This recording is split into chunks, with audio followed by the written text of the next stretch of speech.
Hello, good evening, and welcome to the sports segment here on the Joy News Prime. And as you can see, I'm in my jersey, and so are the players who are probably getting ready to get back on the pitch for the second half. As things do stand, halftime is 0-0 between Ghana and Nigeria in the World Cup qualifiers. That's the playoffs. And this is just the first leg. The second leg would be in Abuja in 3 days' time. However, the Black Stars have 45 more minutes to see out. And if you judge from the reactions on social media and from the state of play in the game, you can see Ghana have definitely been impressive so far, preventing the super team Nigeria from scoring so far. And joining me in studio is Joe Botel, the Joy Sports team, who's been following the game. Joe, what do you make of the first 45 minutes? I think it's been a very exciting first half.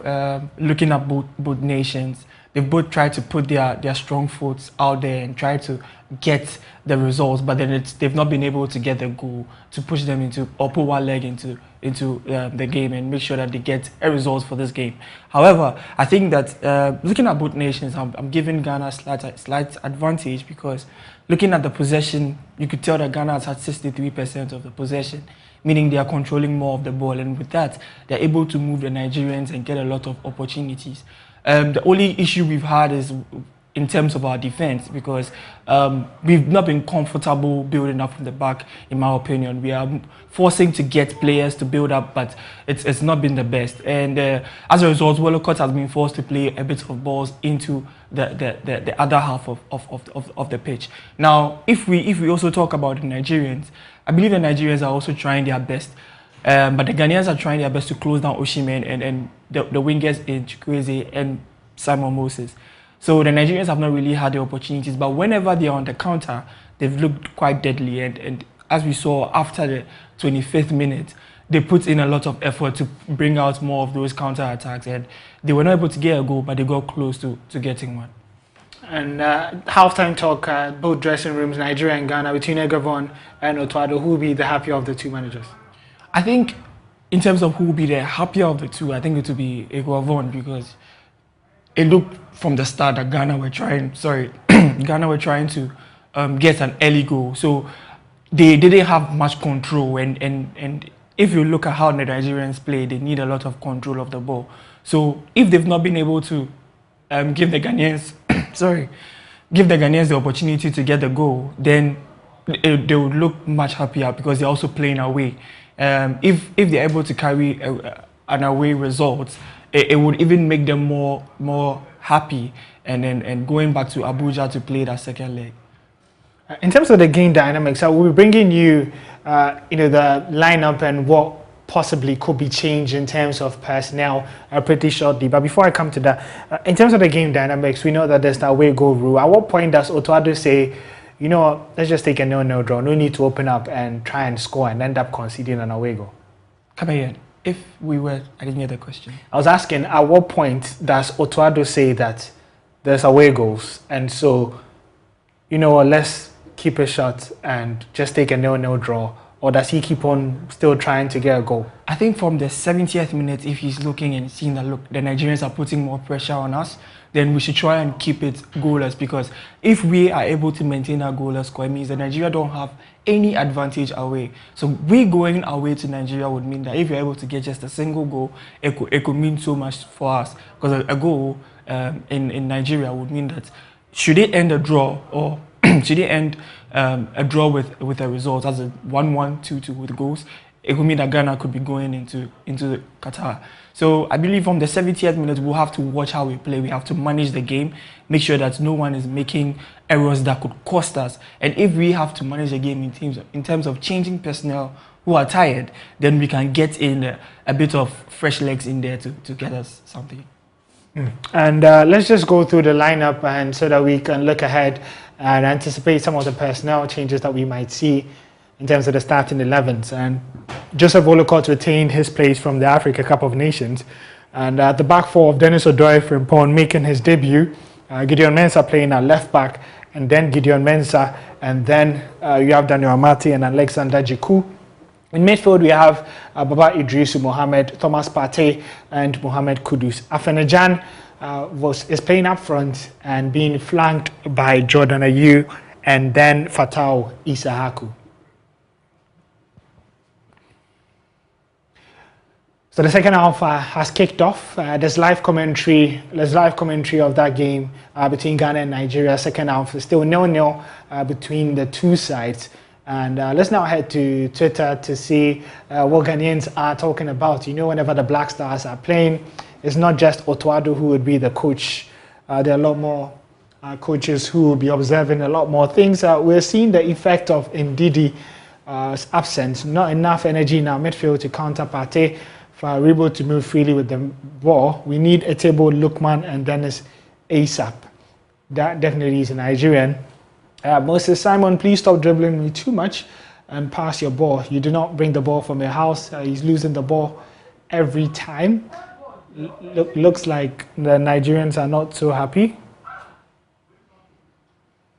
And I forgot that Ademola Lukman is on the bench. Remove these men and give me some ginger boys. This one says from Nanaki, I think we have outplayed Niger. Hopefully we can get something from this game. Samba says we really miss Ndidi. And so London says that nobody this Nigeria play Egypt.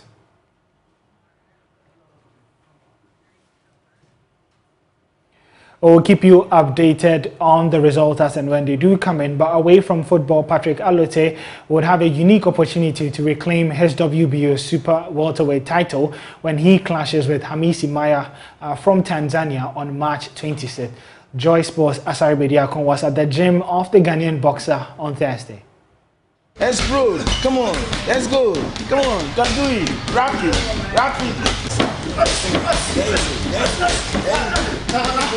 The hour has finally come for Patrick Allotey to announce his presence yet again on the world boxing stage, but standing in between him and glory is Tanzanian boxer Hamisi Maya. The two boxers go head-to-head for the coveted WBO Africa Super Welterweight belt in Accra on March 26. Allotey knows almost everything about his opponent. I've watched a lot of his fighting. He's a southpaw, and so we have trained and we have planned how we will fight with him when the day comes. Trainer of Patrick Allotey, the legendary Ofosu Asare, reveals he has worked on the mental fortitude of the Accra-based boxer ahead of Saturday's showdown. It is all about to regain his self-esteem, and I've been talking to him a lot. You know, we coaches also, we are trained in terms of any qualified coach is trained how to psych his boxer as well. So I know, and I respond to some of the things that I have to do. We talk a lot. Sometimes I wanted him to feel that he's a very great boxer, which he has to be able to prove to the world as well. So we've been doing a whole lot of things, and we not only even work on the psychological aspect, we even work around his diet and everything. His diet, we've now had a physiotherapist for him who's been working on the injuries. So we are working, and we are very serious, and we want to get this. Patrick Allotey minced no words, underlining the importance of the bout against Hamisi Maya. Yeah, well, I've been saying it, and my coach also has been saying the same as well. This fight will be relaunching of my career again, because there have been some issues around me and some talks around me. So coming in 26th will be a relaunch of Patrick Allotey's career. Come on, let's go, come on, come on, come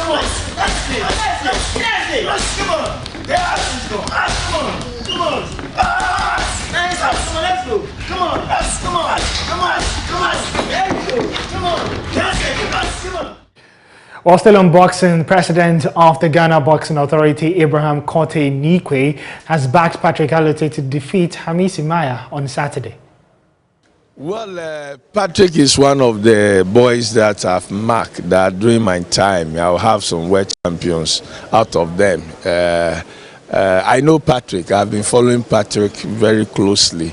One of the key things is his discipline. And if you see a boxer who is disciplined, then he have a long way to go.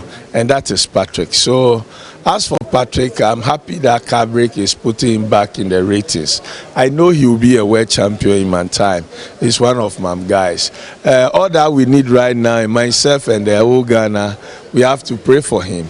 Knowing the Tanzanians, they are not easy to be taken off, but with Patrick, he will make it for us. If you get the WBO title, then it's in the ratings. And when you get into the ratings, anything at all will happen to you. And that has been my prayers. We are going to support him. Me personally, I've been going to his gym to encourage him. So he will make it for us, yes. Well, let's now move away from boxing, and this year's Millennium Marathon comes off on September 3, and we do have more for you in the following Joy Sports Report. The Millennium Marathon was launched in 2015 and has since been organized every year here in Accra. It has become a major international race which attracts top athletes across the globe. Since its inception, over 50,000 athletes from 20 countries have participated. This year's event comes off on September 3. Catherine Morton is race director. The Millennium Marathon has been certified by the GAA as the first gold label road race in Ghana. Our goal is to work together with the GAA to achieve in the near future a World Athletic labeled race status. In order to achieve this objective, we would need the full support of the Ministry of Youth and Sports, the Metropolitan Assembly, our security services, the Sanitation Ministry, and of course our cherished sponsors and stakeholders. A world-labeled roadway status would have significant impact not just for Ghana sports, but for tourism and commerce. Renowned races like the London and Boston Marathons have continued to be modeled examples of how far we can reach if we work hard. Chairman of the local organizing committee of the 2023 Africa Games, Dr. Kweku Ofusu-Asare, has underscored the importance of the Millennium Marathon. I have been associated with the marathon for some time now. Mr. Ashim Morton and Gabriel Samasi were on my program when he visited Ghana for us to promote the marathon some few years back. The marathon is a very, very important sporting discipline. Marathon is based on discipline.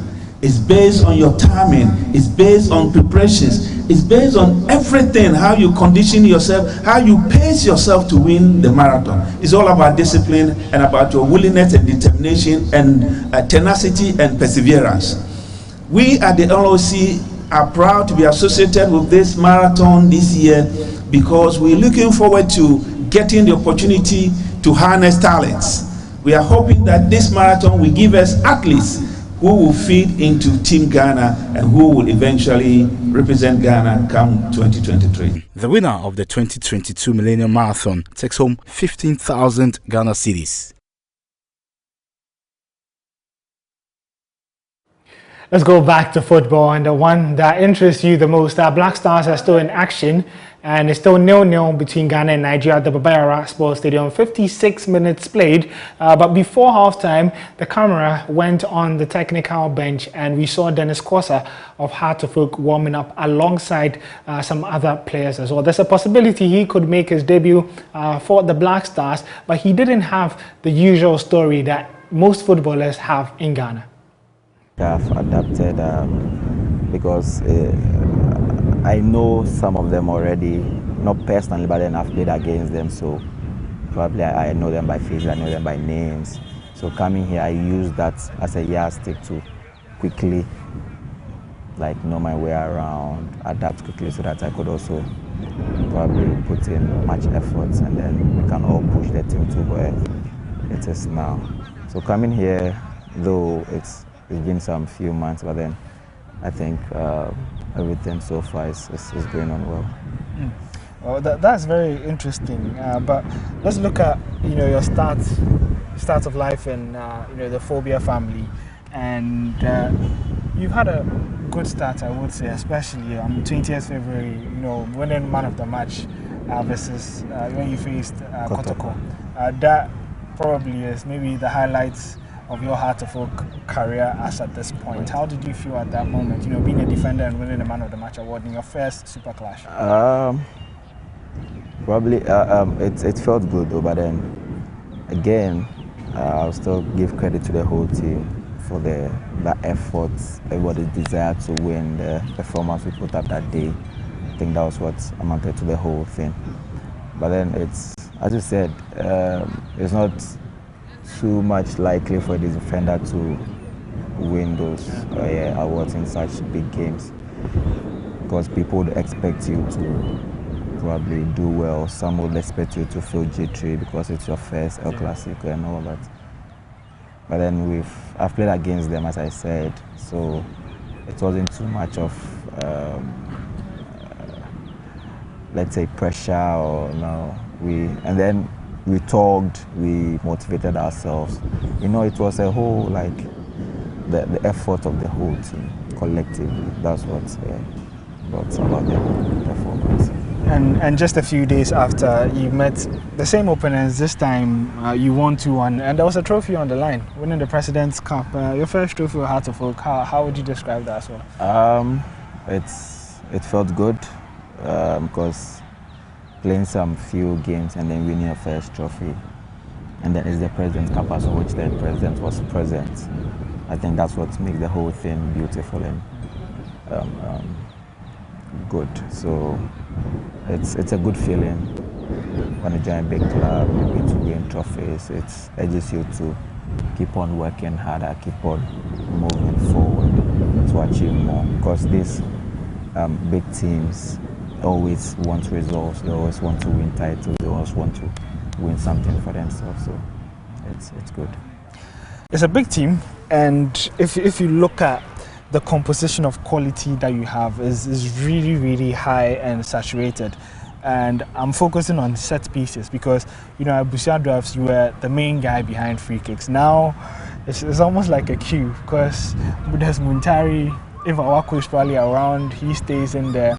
And I don't know of the lineup that you have for your set pieces, but is this something that you're eyeing? Have you had conversations that maybe I can score a bit as well? Oh yeah, we've talked about it, but then looking at Muntari's experience level, he has played.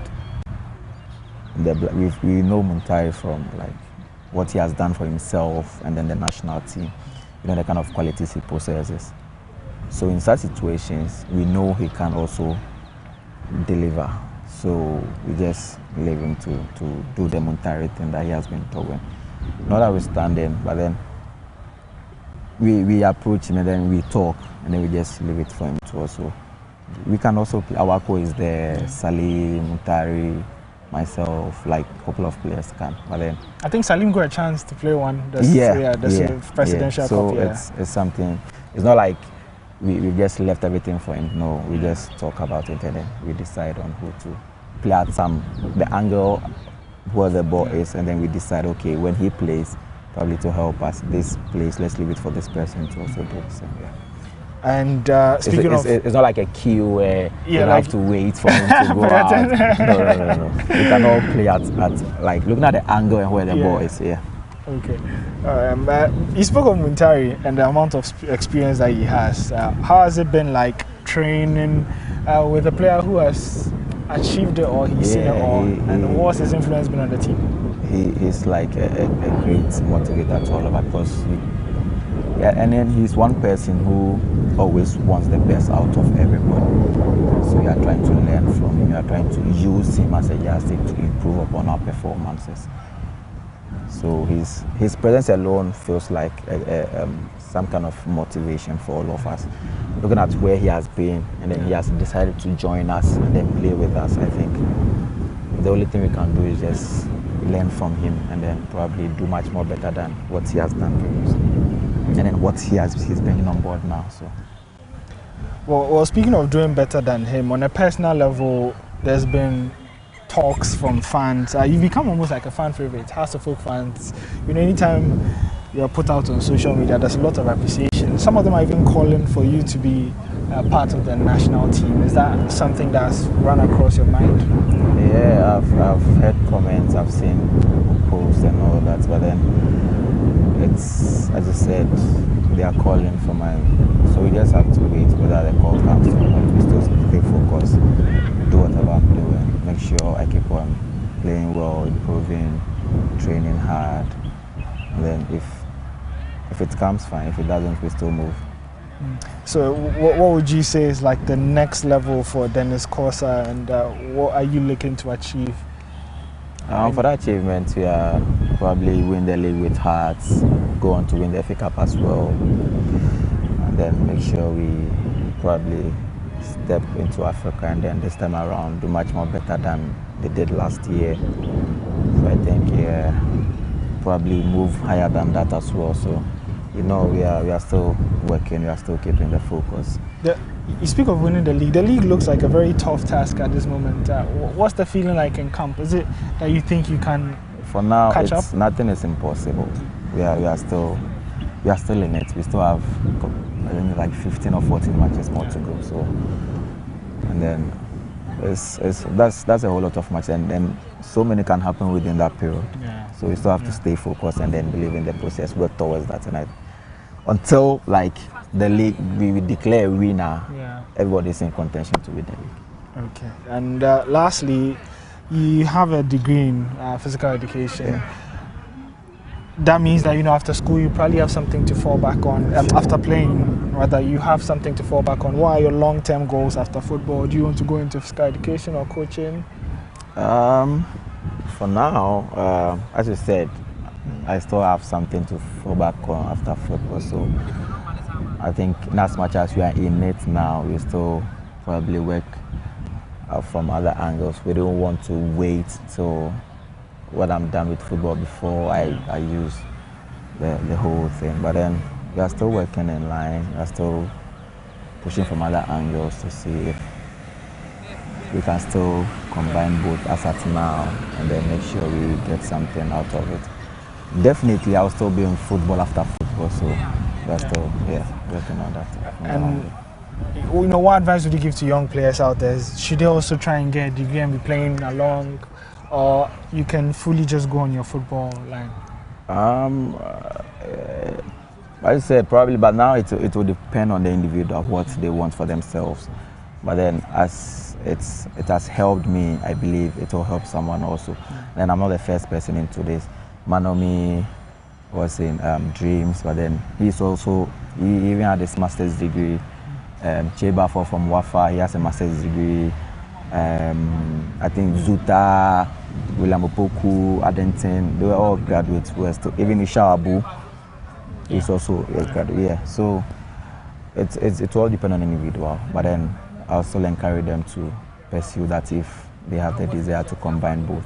Because at the long run, it will help. Because there's much more life after football. Thank you very much, Dennis, and all the best. Thank you. In this season. Thank you. Well, Dennis Korsah is seated on the bench, eagerly waiting for the opportunity, if it arises, to make his Black Stars debut.